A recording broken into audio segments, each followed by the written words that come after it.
Morning second class.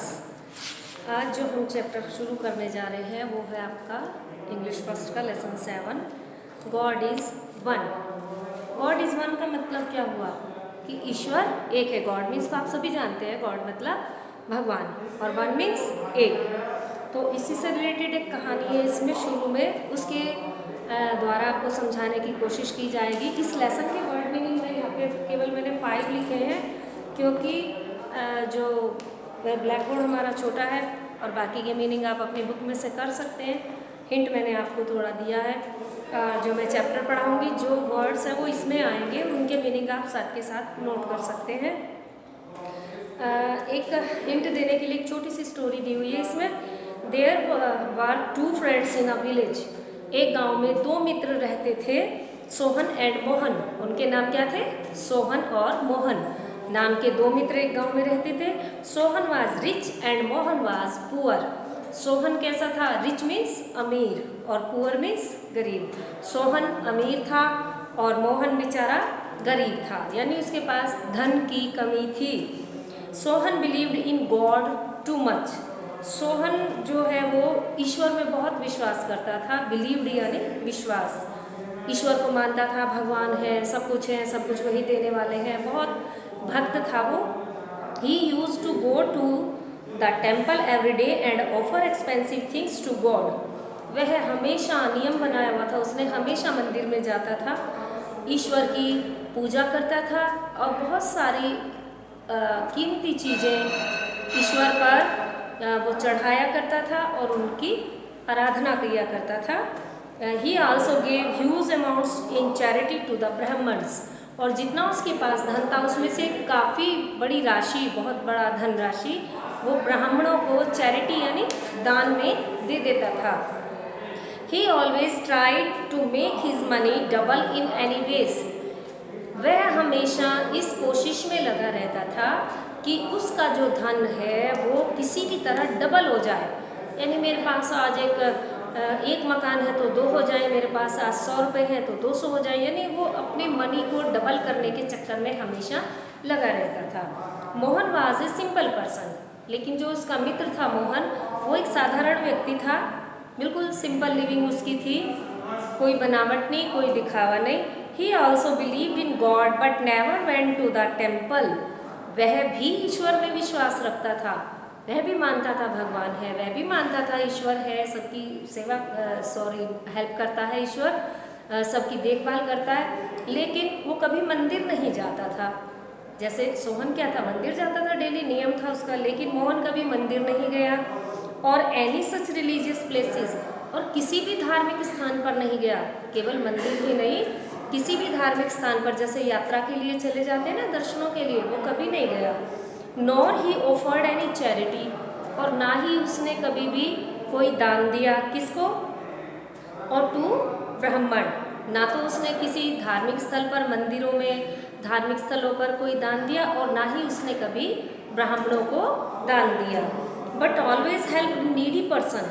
लेकिन जो भी ज़रूरतमंद लोग थे, नीडी मतलब ज़रूरतमंद, जिनको आवश्यकता थी किसी भी चीज़ की, खाना, कपड़ा, जूते, किताबें, पढ़ाई लिखाई, मतलब जीवन में अगर वो किसी को किसी चीज़ की कमी है तो वो उनकी हमेशा हेल्प किया करता था, जितनी उससे हो सकती थी। As possible as he can, जितनी वह कर सकता था उतनी मदद वह उनकी करता था, ज़रूरतमंद लोगों की। He used to teach poor children of his locality free of cost. उसके आसपास के क्षेत्र में जो भी लोग थे, गरीब लोग थे, उनके बच्चों को, उन लोगों को वो बिना किसी कीमत के, यानी बिना कोई फीस लिए उन लोगों को फ्री में वो पढ़ाता था। He often spend some of his free time, और जब उसके पास फ्री समय होता था, यानी जब उसके पास कोई काम नहीं होता था, वो सबकी सेवा कर चुका होता था, धन कमाने का जो उसका कार्य था वो कर चुका होता था, लोगों को, बच्चों को पढ़ा चुका होता था, तब वो अपने बाकी के बचे हुए समय को कहाँ स्पेंड करता था? विद द ओल्ड पर्सन्स, बुजुर्ग लोगों के साथ, बूढ़े व्यक्तियों के साथ। एंड लिसन टू देम, और उनकी बातों को सुनता था, उनकी समस्याओं को सुनता था। बुजुर्गों के पास कोई बैठना पसंद नहीं करता है, बट आप लोग अपनी पढ़ाई में लग जाते हो, मम्मी काम में रहती है, पापा ड्यूटी रहते हैं, तो घर के दादा दादी अक्सर अकेले हो जाते हैं। और कुछ मूर्ख लोग ऐसे हैं जो घर के बुजुर्गों को वृद्धाश्रम में छोड़ आते हैं, तो उनसे कोई बात करना पसंद नहीं करता। जो पूरा जीवन आपकी सेवा कर रहे हैं और बुढ़ापे में आप उनको अलग कर दो या उनसे बात ना करो, जो कभी आप सबकी बातें बिना कहे समझ जाते थे, और बूढ़ा होने पर आप उनकी बातों को सुनना ही पसंद ना करो, बिना कहे तो आप क्या समझेंगे। तो ये बुरी बात होती है, लेकिन वो उन लोगों के पास ही जाता था जिनसे कोई बात करना पसंद नहीं करता था, जिन पे समय नहीं था उनके पास बैठने का। तो नाउ एक आपके लिए एक क्वेश्चन डाला है, एक फैसला डाला है बुक वाले ने। Now decide who would be like more by the God and why. अब आप बताइए सोच के कि जो ईश्वर है वो किसको ज़्यादा पसंद करेगा, ठीक है, मोहन को या सोहन को, और क्यों पसंद करेगा। ये भी आपको बताना है कि मोहन और सोहन में से ईश्वर किसको पसंद करेगा और क्यों पसंद करेगा।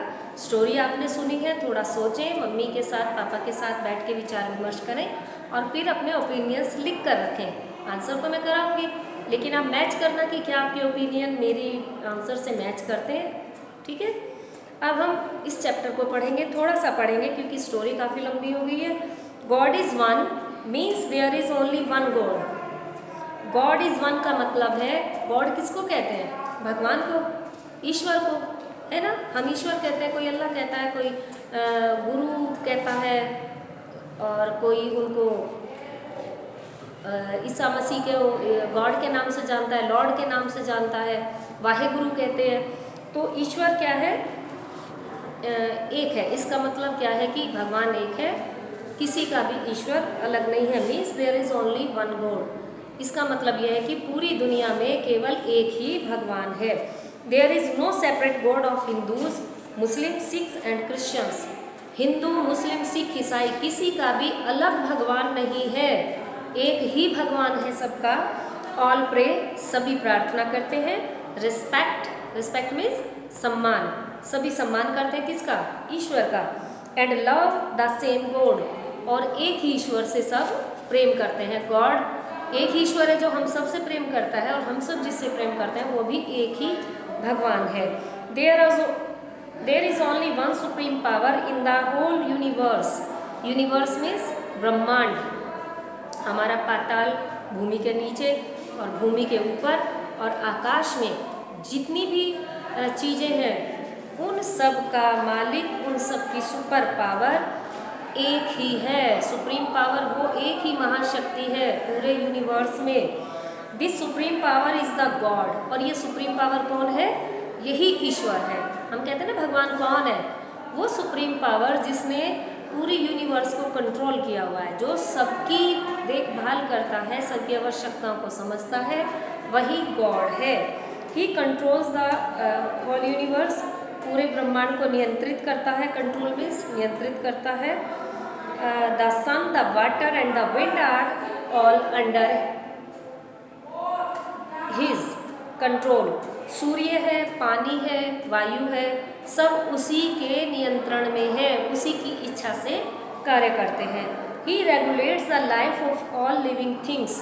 जितनी भी सजीव चीज़ें हैं, सजीव यानी जो बोलती हैं, खाती हैं, चलती हैं, सांस लेती हैं, वो सजीव होती हैं, लिविंग थिंग्स हैं, उन सबको गाइड करता है। रेगुलेट मीन्स गाइड करना, मार्गदर्शन करना, उन सब का मार्गदर्शन वही करता है। कौन, यहाँ ही किसके लिए यूज़ हो रहा है, ईश्वर के लिए, गॉड के लिए यूज़ हो रहा है, यानी वही हम सबका जीवित सजीव चीज़ों का मार्गदर्शन करना, हमें कौन सा काम कैसे करना है, कब करना है।